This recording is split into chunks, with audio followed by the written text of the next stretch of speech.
Remain completely faithful to the Lord. This is his message on today. Those who remain faithful to the Lord, remember that he is the God that has rescued us.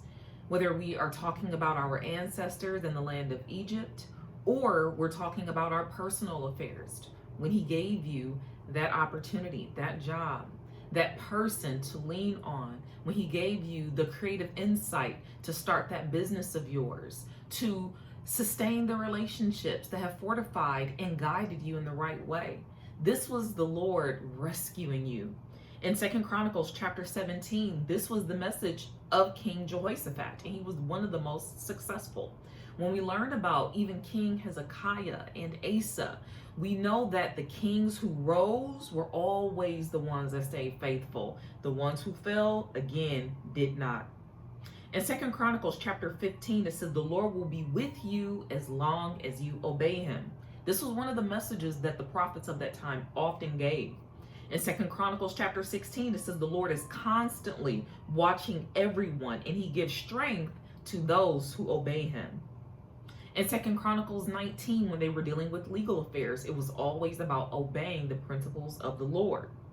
In 2 Chronicles chapter 20, when they heard about how God fought against Judah's enemies, they were afraid to invade.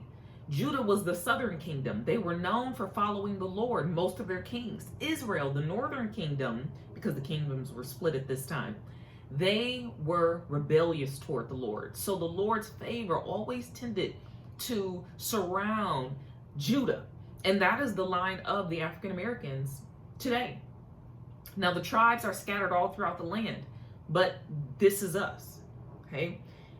When God talks about in Genesis chapter 2, we're going to go back a little bit further in the Old Testament, that he has provided, when he talks about how he has provided seed, he has provided everything that we need in this land to prosper.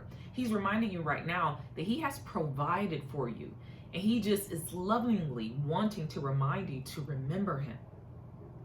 In Genesis chapter 6, verse 3, it says, I will not allow my life-giving breath to remain in human beings forever, no more than 120 years. This was the Lord seeing generations of people who he had given, on average, about 900 years to. When he saw how there was constant disobedience, he said, I'm not going to toil with them. I'm not going to give them my life breath, no more than 120 years. So the question is, what will we do with our 120 years at most? What will you do with yours? Will you draw back to the Lord, or will you run from him to every idol that you think has rescued you?